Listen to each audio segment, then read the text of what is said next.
Parte hartzeari buruzko planteamendu politiko batek eredu politiko bat behar du. Bere helburu politiko eta ardura politiko eta guzti, gizarte eragile eta herritarrekin harremanetan sartzeko moduarekin. Eta azkenean, metodologia egokiekin guzti hori modu eraginkorrean gauzatzeko.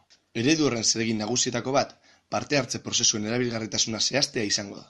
Hau da, noz jo daiteke parte hartzera erabaki bat hartzerakoan. Printzipioz, galdera honek erantzun erraza du ia jarrera politiko guztietatik, beti. Beti horren izaera eta sakoneran datza gakoa ordea.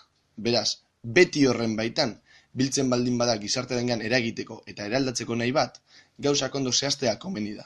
Hel dezagun beraz galdera hori, eta jakitun izan da eduki ditzazkeen aurpegi ugariak, zeila gaitezen argitzen behintzat, zein gai izan daitekeen ordezkaritza politikoaren eskuetatik, demokrazia ordezkatzailetik arantzago eraman daitezkeenak. Lehen planteatu dugun galdera horren harira, hau da, zeintzuk dira ohiko legezko prozedurez aparte, prozesu partartzaile baten bidez landu daitezkeen gaiak, denak izan daiteke erantzuna, baina zalantzak erabakitzeunean datoz. Legediak, gai politikoekiko erabakimen formala instituzioen esku jartzen du, ordezkatze paradigmetan oinarrituta batez ere. Erabakimenaren unea alde batera utzita, gure ustez, erabakitzen momentu horrexetara eramaten duen prozesua, bera da interesgarrioa eta zaindu beharrekoagoa erabakitze unea bera baino. Hau da, eta parte hartzearen ohiko kontsultekiko lilura hori hausnarketa honetara ekarrita, erabakia prestatzen eta lantzen den tartea kontsulta baino garrantzitsuagoa da. Erabakirako bide horretan sortzen diren harremanak eta pertsonen arteko konfiantza, tarteko erabakiak eta transakzioak dira erabakitze unera iristerakoan, erabakitze hau konpartitua edo konpartituagoa izango denaren berme, beti ere prozesua berak hainbat ezaugarri bete baldin baditu. Ezaugarri hauek proposamen politikoen prestakuntzan, aurrerago erabakiko diren horrexetan, gai horretan interesa duten eragile eta herritarrak elkartu edo ordezkatuta sentitzea da garrantzitsua. Eta berauek eta ordezkari politikoek landuko dutena logika demokratiko baten ikuspegitik landuko dela denak jakitun izatea. Hau da, ez dela dagoeneko hartuta dagoen erabaki bat legitimatzeko erabiliko den prozesu bat izango. Parte hartze politikoari eta batez ere udal mailakoari dagokionez, bi une bereizten ari gara. Erabakitzeko proposamena lantzea batetik eta erabakitze unea bestetik. Hori dela eta, Ekain Zenterreko kideon ustez, bi une hauetako bakoitzean landu daitezkeen gaiak ezberdinak izan behar dute. Mugak, batez ere erabakitze unekoak dira. Hau da, parte hartze bidez gaur egun erabaki daitezkeen gaiak gutxiago dira erabakia egite prozesuan uki daitezkenak baino. Zergatik proposatzen dugu mugatze hau? Une honetan, gure gizartean gai politikokiko parte hartzeko joera handia eta esperientzia mordoa egon arren, ahalegin sozial garrantzitsua edo ezberdintasunak areagotzea ekar ditzazkeen gaiak saihesteko adinako ezagutzarik ez dagoela iruditzen zaigu. Gai hauetako gehienetan gainera, apenas gauzatu izan da parte hartzerik. Azkenik, zailtasunak egon daitezke interes orokorra eta interes partikularra edo gizarte eragin handia duten multzo txikien interesa berizten. Azken hauen aldera lerratzeko posibilitatea asko agertuz. Interes orokorra ikusi eta lehenazteko heldutasun eta ezagutzan maila bat izaten da, jardunez eta informatuz lortzen dena. Gaiok zehazten saiatzeko, edo zehazten hasteko saiakerari ekingo diogu beraz, parte hartze orokor baterako eredu posible baterako ekarpen modura. Erabaki gaiak lantzeko prozesuaren baitan, printzipioz edozein gai azter daiteke.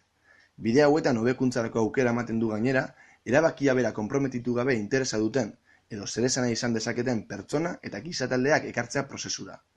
Egia da, azken erabakia ez dela lotuta egongo hobekuntza prozesu horretan agertutako emaitzei derrigorrean, baina baloratze eta aintzat hartze bat egongo da, eta bazterreko irizpideak nolabait, aurrerago erabakitze unetarako parte hartzeari jartzen dizkiogun irizpide berberak izango dira oro har.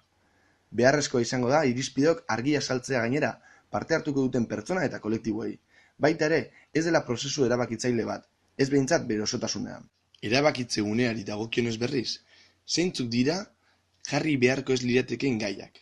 Erantzun zaila du galderonek, baina giza duintasunarekin, integritate fisiko eta moralarekin, herritar bakoitzaren izaera, ideologia eta sinismenekin zerikusia dutenak izan beharko lukete. Giza eskubideez ari gara finean. Hauekin batera, babes sozialai lotutako eskubideak ere, ez lirateke erabakimen zabal baten menpe jarri beharko. Askotan, esklusio egoeran edo esklusio egoeratik urre dauden pertsonen prestazioak baitaute jokoan. Eta prestazio hauek, zalantzan jartzea ikuspegi pertsonal batetik, batzuetan oso erraza da. Hau da, lorpen sozialak gizartearen kohesio eta berdintasunaren mesedetan egindako lorpenak ere ez lirateke kuestionatu beharko. Horrek ez du esan nahi, bestelako prozesu partartzaileen bidez, hobetu ezin daitezkeenik. Aurrerapen sozialek gizarte onurarekin zerikusia dute. Epe luzera emaitzak emango dituzte kasu gehienetan. Baina hasieran, gizarte kostu bat dakarte, bai ekonomikoa edo baita erosotasunarekin zerikusia duena. Hori dela eta, gai hauek hasierako une batetik, berauen gaineko ezagutza erreal eta faktikorik ez dago une batetik erabakipean jartzea akatsa izan daiteke. Erabakimen orokor baten menpe jarriz gero, eta epe laburrea izango dituen kostuen hautemate sozialengatik, ezinezkoa izango baita kasu gehienetan aurrera egitea.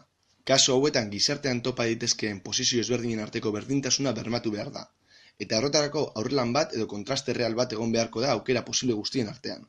Hortik abiatuta, kontsentsuak errazagoak izango dira, eta gizartean interes talkarengatik gerta daitezkeen hausturak apalagoak izango dira. Honela bada, naiz eta parte hartzeaz eta erabakimen kolektiboaz aritu, interes orokorrean eta gizarte kohesioan zein berdintasunean edo iraunkortasunean sakontzen duten proiektuak berez ezin dira bat batean erabakimen orokor baten arabera erabaki. Hala egiteak eragotziren dezakete gizarte hobekuntzan gehiago sakontzea.